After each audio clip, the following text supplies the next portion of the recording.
By the end of this video, you will know exactly why your mornings feel like a fight you're losing before you even get out of bed, and you'll have a 2,000-year-old system for fixing it that has nothing to do with motivation and everything to do with where you're aiming your attention. Picture this. It's 6:45 in the morning, your phone is already lit up with 17 notifications before your feet touch the floor, and you haven't even had a sip of water yet, and already you feel behind. That feeling, that's not weakness. That's a design flaw in how you were taught to live. And here's the part that's going to surprise you later in this video. Most people who try to fix this go straight for controlling their emotions, gripping down, forcing themselves to stay calm. And that approach quietly makes everything worse. I'll show you exactly why. But first, drop the word control in the comments if you've ever felt like your day was steering you instead of the other way around. You know the feeling. You wake up and your first move isn't a thought, it's a reflex. Thumb finds the phone, eyes find the screen, and within 90 seconds, you've absorbed a headline about a disaster on the other side of the planet, a text from a coworker that has that particular chill to it, and a photo of somebody's vacation that makes your own life feel smaller. You haven't spoken to a single human being yet. You haven't stood up. You haven't stretched. And already your nervous system has cast its vote for the day. Anxious, reactive, behind. By 9 a.m., you're apologizing for things that aren't your fault. By noon, you're replaying a comment your coworker made in a meeting, turning it over like a stone in your pocket, wondering what they meant by it. By 6 p.m., you're home, exhausted not from labor, but from leakage. You spent the whole day handing your attention to things that were never yours to control, and you have nothing left for the people who actually deserve it. This is the quiet tax that almost nobody names. It isn't paid in money. It's paid in peace, in self-respect, in the version of you that could have shown up if you hadn't been hijacked 40 times before lunch. Marcus Aurelius, a man who ran an empire and buried his own children and still woke before dawn to write to himself, kept coming back to one blunt observation. The thing that disturbs you is almost never the event itself. It's the story you immediately attach to it. Someone cuts you off in traffic that's just a car changing lanes. That person is disrespecting me is the sentence you added afterward. And that sentence is the one doing all the damage. Here is the central idea underneath everything I'm about to show you. And once you actually absorb it, you cannot unsee it. There are only two categories of things in your entire life. The things inside your control and the things outside it. And almost all of your suffering comes from confusing which is which. Your thoughts, your judgments, your effort, your responses, those are yours. Completely. No one can touch them. The traffic, the coworker's tone, the economy, other people's opinions of you, even your own reputation, none of that is yours. Not really, no matter how much it feels like it should be. Now here's what this does not mean. Because this is where people twist it into something cold and get it wrong. This is not don't care about anything. It is not becoming a robot who shrugs at injustice or a stone that feels nothing when someone you love is in pain. Stoicism was never about numbing yourself out of the game. It's about playing a completely different game, one where your peace isn't a hostage to outcomes you were never going to control anyway. Compare that to what the culture around you rewards every single day. Hypervigilance dressed up as ambition, outrage dressed up as caring, controlling other people's perception of you dressed up as branding yourself.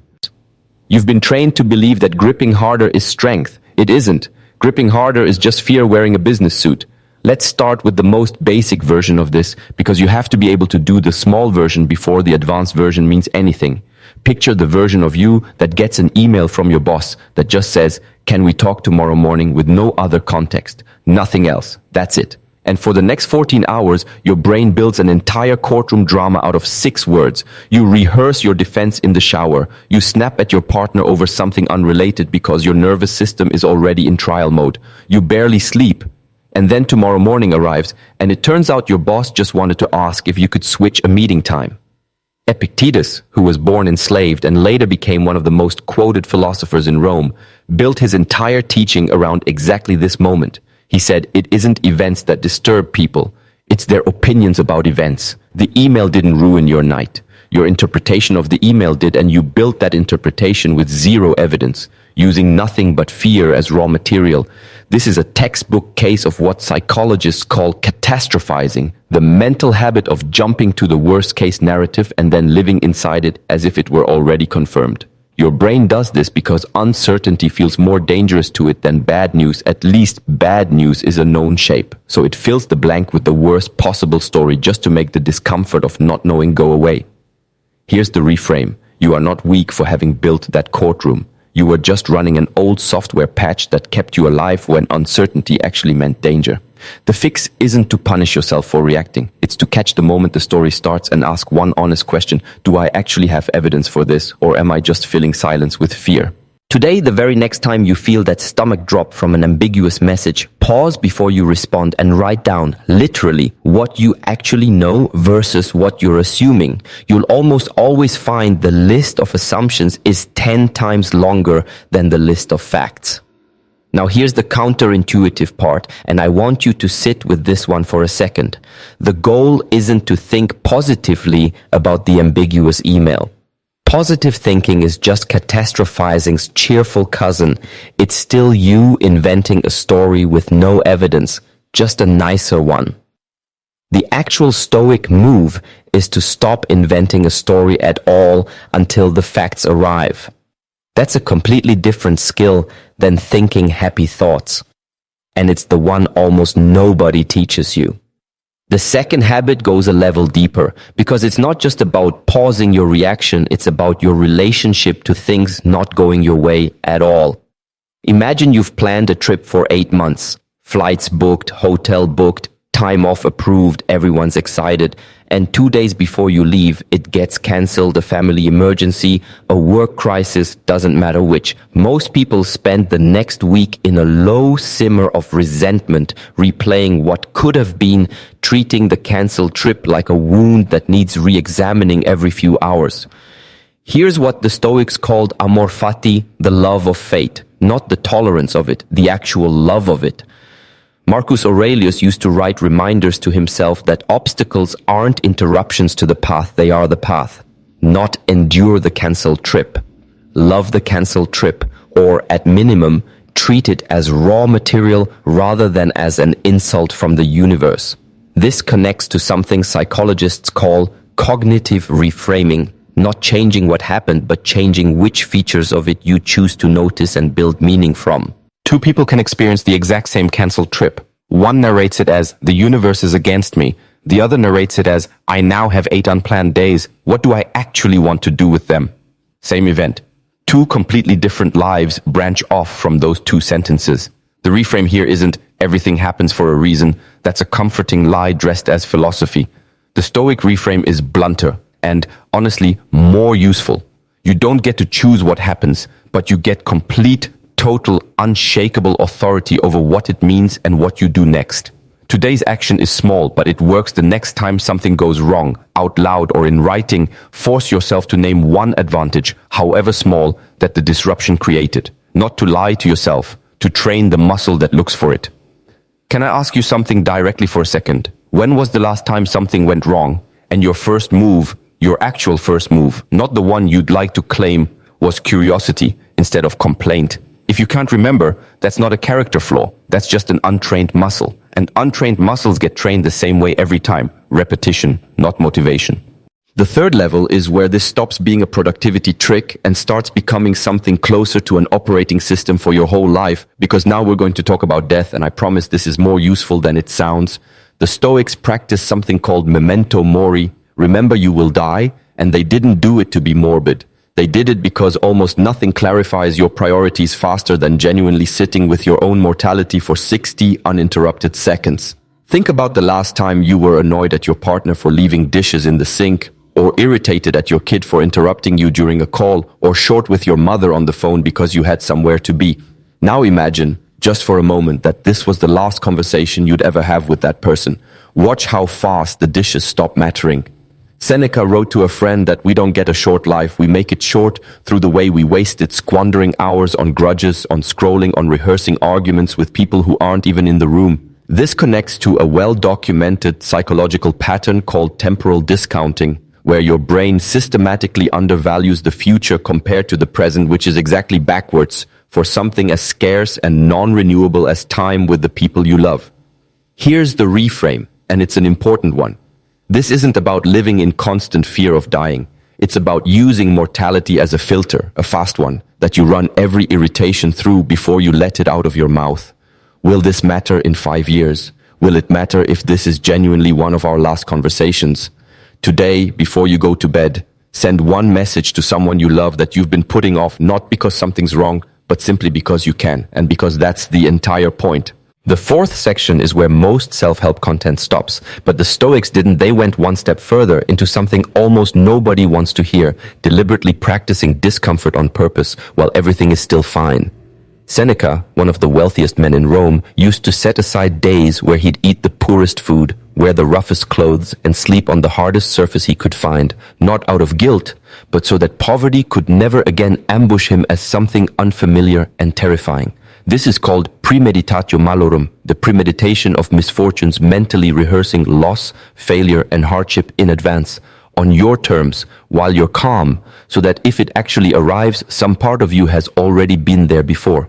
Picture the version of you who has never once imagined losing their job, and the version of you who has calmly, without spiraling, walked through what that would actually look like, what you'd cut, who you'd call, what you'd still have left. The event, if it ever comes, hits the second version like a familiar storm instead of an apocalypse. This maps closely onto what modern psychology calls stress inoculation, the idea that controlled, voluntary exposure to a manageable version of a stressor builds real resilience against the uncontrolled version later.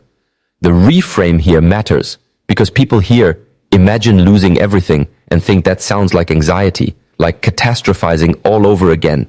It's the opposite. Catastrophizing is unstructured, involuntary, and repetitive. It loops with no resolution and no plan. Premeditatio malorum is structured, voluntary, and it ends with a plan. Then you close the notebook and go live your day. Today's action: pick one fear you've been avoiding even looking at directly: money, health, a relationship, and spend 10 calm minutes writing out exactly what you do if the worst version actually happened. Not to summon it, to defang it. If you've made it this far, you already think differently than most people watching this video, because most people click away the moment a video asks something of them instead of just entertaining them, and you didn't. So here's the one thing I'll ask in the middle of this. If this is landing for you, tap like now. Before you keep going, it genuinely helps this reach more people who need to hear it, and it costs you nothing. And remember that thing I said I'd come back to about how trying to control your emotions the obvious way backfires? We're about to get there, because the next section is the one that ties every single thing you've just learned together, and it's the sharpest one in this entire video. The fifth and final piece is the one people resist the most, because it goes after something almost everyone treats as sacred. The desire to be seen as virtuous, disciplined, wise, the performance of growth rather than the thing itself. Picture the version of you that meditates for 10 minutes and then, within the hour, mentions it to a coworker, or posts about your morning routine, or feels a small flash of satisfaction imagining someone finding out how disciplined you've become. That flash isn't evil, it's just human. But Marcus Aurelius wrote to himself repeatedly, as a private note no one else was meant to read, that if you have to advertise your goodness, you've already lost the thing that made it good in the first place. He called it the difference between being a philosopher and merely looking like one to an audience. This connects directly to something psychologists call the spotlight effect, the deeply ingrained, almost universal illusion that other people are paying far more attention to us, our choices, our image, than they actually are. You think everyone's noticing your growth. They're mostly thinking about themselves, the same way you mostly think about yourself. The reframe here isn't stop trying to grow. It's this. The moment your virtue needs a witness to feel real, it stops being virtue and starts being currency you're trying to spend on other people's opinions of you, which puts your peace right back in the one place Stoicism spent 4 sections teaching you to remove it from, outside your control. Today's action, and it's uncomfortable on purpose: do one disciplined thing today, a hard workout, a hard conversation, a hard truth you tell yourself and tell absolutely no one. Let it exist only for you. Notice how strange that feels. That strangeness is the muscle you've never trained. And here is the paradox that ties this entire video together, the thing I promised you back at the very beginning. Almost everyone who tries to master their emotions does it by gripping harder, forcing calm, suppressing the reaction, white-knuckling their way through the moment, telling themselves, don't feel this, the second an unwanted feeling shows up.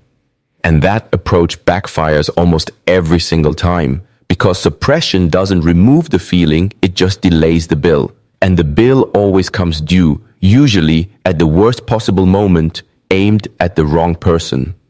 The actual Stoic move, the one hiding underneath everything you just learned, is the exact opposite of gripping. It's release. You don't master the traffic, the email, the canceled trip, the fear of loss, or other people's opinion of you by controlling them harder. You master them by fully, completely letting go of the demand that they be different than they are. And it's in that letting go, not in the gripping, that the actual strength shows up. This is the part that sounds passive and is actually the most disciplined thing a human being can do. The tighter you grip something you never owned in the first place, the weaker and more fragile you become, because now your peace is hostage to something you can't control.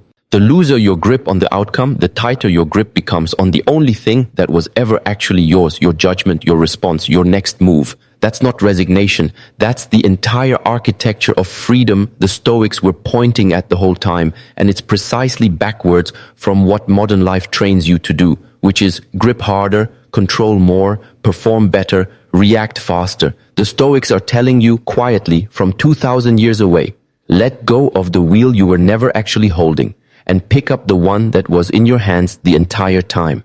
Picture the version of you 6 months from now who has actually installed this. You wake up and the first notification on your phone doesn't hijack your morning anymore because you've built the half-second gap between event and reaction, and inside that gap, you choose. You choose. Every single time.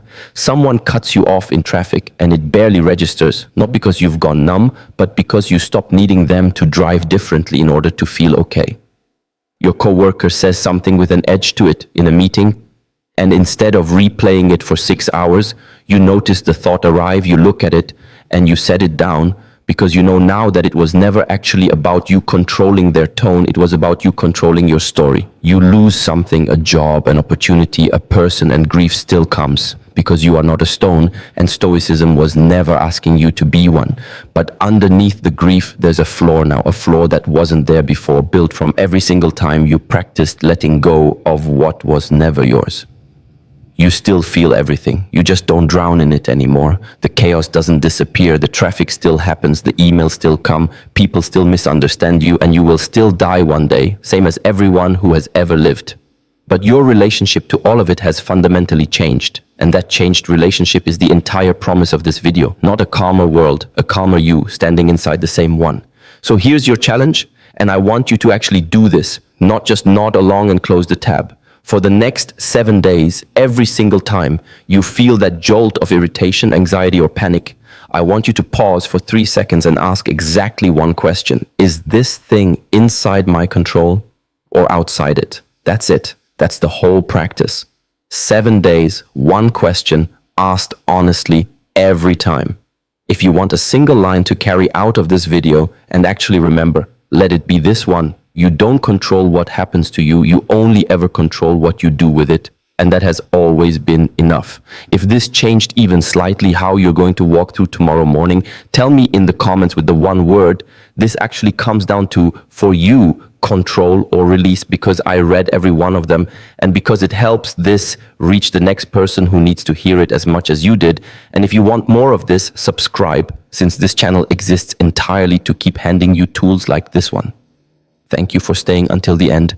Now go build the gap.